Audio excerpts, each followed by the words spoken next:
प्रिच्या भाव भयणीनो, देवान खंय संवसार रचतना आनी मनशाक रचतना मनशाक रचचे आदी पयलीं आंज बडवे रचले.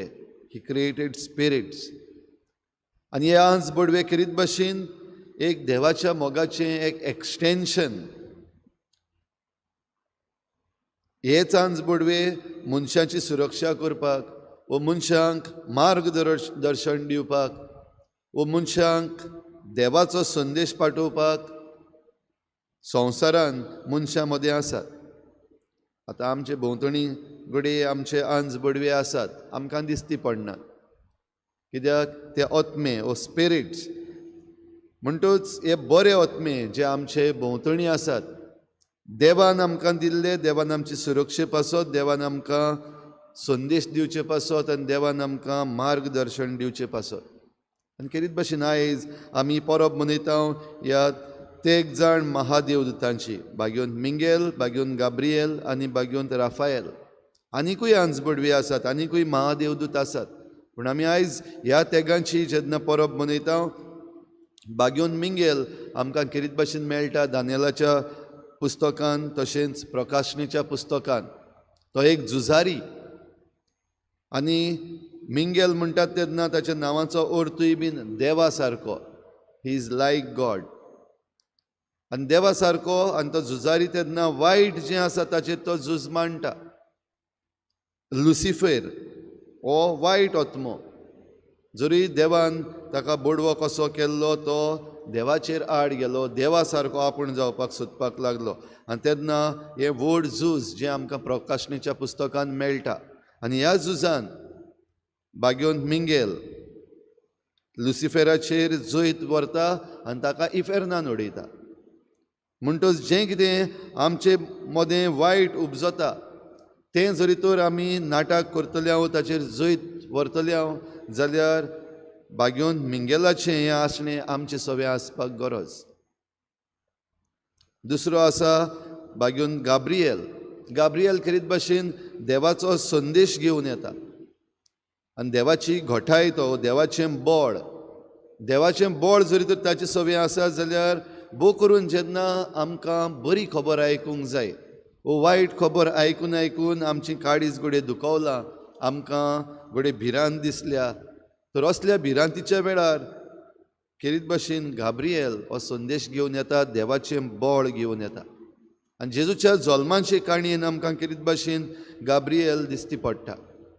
आनी बाग्योन गाब्रिएल हो संदेश, बरे खबरेचो संदेश घेवन येता. एलिझाबेथीक हो संदेश ताणें दिलो, हो जाकारियासाक संदेश दिलो, बाग्योन जुजेक हो संदेश दिलो, मारयेक संदेश दिलो. आनी जेजू करीत भाशेन ताणें ह्या वायटांतलो वो मरणांतलो निवारलो हें म्हणूंक जाता. जेन्ना ताचो जीव खत्र्यांत आसलो आनी राजा ताचो जीव काडूंक सोदतालो, ताणें संदेश दिलो, उठ हिंगाचो आनी वच, इज्रायल सोडून इजिप्तान वच. इजिप्तान आसतना पोत्तून संदेश दिलो आनी आपल्या पुताक देवान पोत्तून हाडलो. तेन्ना गाब्रिएल ताका हो संदेश दिता. जे राखणे थंयसर आसतले तांकां जेजूच्या जल्माची बरी खबर गाब्रिएल दिता. जाल्यार आयजूय भाव भयणीनो, आमकां जायत्या जाणांक आमचे भोंवतणी जे बॅड न्यूज आसात ते आयकून घडये वाज आयल्या, वीट आयल्या, भिरांत आयल्या. तर असल्या वेळार एक बरी खबर आमी आयकपाक सोदता, गूड न्यूज आयकपाक सोदता, जाल्यार हो संदेश आमकां मेळटलो जाल्यार गाब्रिएल आमचे सवें आमचे भितर आसपाक गरज. राफाएल आमकां करीत भाशेन मेळटा तोबियासाच्या पुस्तकान. जेन्ना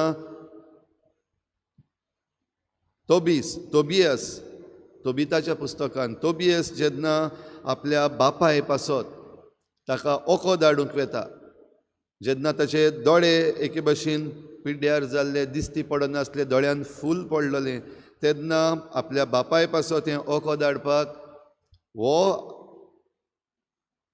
बडवो राफाएल ताका आदार करता. तशेंच ताच्या जिवितान जे मार्गदर्शन तो सोदतालो, बो करून ताचें लग्न जावपाक सारा हिचे लागीं तो ताका हें मार्गदर्शन दिता. तेच बरोबर जो वायट आत्मो वो सैतान साराक सोतायतालो ताका तो नाटाक करता. म्हणटच राफायल करीत भाशेन आमकां पेकोवणी दिवपी आनी आमकां मार्गदर्शन दिवपी, आमकां राखपी. जाल्यार भाव भयणीनो, आयज आमच्याय जिवितान आमी हें सगळें अणभवता. आमकां बरी खबर आयकूंक जाय, आमकां वायटांतल्यान निवारूंक जाय, आमकां जैत मेळोवपाक जाय, आमकां पेकोवणी जाय. जायते फावटी आमी कितें करचें तें आमकां समजना. जायते फावटी आमचें जें स्ट्रेंथ आसा तें आमच्या झुजांत आमकां पावना, आनीक जाय जाता. असल्या वेळार हे आंज बडवे हे महादेवदूत देवान आमकां दिल्ले आसात. आनी शुभ वर्तमानान जेजू करीत भाशेन नातानयेला लागीं जेन्ना उलयलो तेन्ना हें आपल्या शिसांक स्पश्ट करून सांगता. देवाचे दूत मनशाच्या पुताचेर चडलोले आनी देंवलोले तुमी पळयतल्यात. आनी जेन्ना जेजून नातानयेलाक म्हणलें, हांव तुका अंजिराच्या झाडा खाल आसलो तेन्ना हांवें तुका वळखलो, तेन्ना हांवें तुका पळयलो. थोडे चलचित्रांनी आमकां करीत भाशेन दाखयतात, जेन्ना नातानियेल हो बार्तोलोमेव त्या अंजिराच्या झाडा तोडा आसलो आनी आपल्या मनान जायतें चिंत्तालो. भोव करून जें कितें वायट त्या देशाचेर आयिल्लें आसा, जें कितें ताच्या वावरान म्हणजे एक शेतकामती कसो, ज्यो आडकोडी ताचे सवे आसात, हें सगळें चिंत्ता तेन्ना देव ताका एक दर्शण कशें दिता. जाल्यार देव आपणाक त्या अंजिराच्या झाडा तोडा मेळ्ळा हें तो मानून घेता आनी रोखडोच, गुरुजी तूं देवाचो पूत, तूं इज्रायेलाचो राजा, हो ताचो उद्गार जालो. तर भाव भयणीनो, आमी दिसाच्या दिसाक आमचें जिवीत वयर सकयल जाता तेन्ना, आमकां गरज पडटा तेन्ना देवाचो उगडास करता, तेन्ना हे आंज बडवे आमचे बराबर आसा. जाल्यार आयज ही तांची परब मनयता आसतना हे आंज बडवे आमी एकामेकाक जावपाक गरज. आमी जावपाक गरज जण एकलो भाग्योन गाब्रिएल. जेन्ना दुसऱ्यांक एक बरे खबरेची गरज आसा, आमी जरी तर फकत वायट खबरो एकामेकाक सांगता, जाल्यार आमी आमचे भितरलो गाब्रिएल ताका कुशीन काडटा. वा आमी आयज जण एकलो एकामेका पासत जावपाक जाय भाग्योन मिंगेल. जायते फावटी आमी असोक, थोडी गरीब आसात, थोडी आपल्या जिवितान गोडे दुडवांनी असोक्त आसात, वो गोडे बळ तांचे लागीं ना. तेन्ना एकामेकाचें बळ आमी जाता, तेन्ना आमी जाता एकामेकाक हो भाग्योन मिंगेल. जायते फावटी आमकां गोडे दूख जाल्ली आसा, आमकां घाय पडलेले आसात, जावं कुडीचे घाय पडलेले आसात, वो आमच्या मनाचे आनी आमच्या इमोशन्साचे घाय पडलेले आसात. पेकोवणी जाय तेन्ना एकामेका लागीं बरे भाशेन उलोवन, एकामेकाक समजावन, एकामेकाची निगा घेवन आमी जाता एकामेकाक भाग्योन राफायल. तर भाव भयणीनो, आयज ही परब मनयता आसतना आमकां जण एकल्याक ही कृपा मागुया, देवाक आर्गां दिवया आनी आमच्या आकांताच्या वेळार, आमच्या गरजेच्या वेळार आमकां ह्या महादेवदूतांची सासाय फावो कर म्हूण मागुया.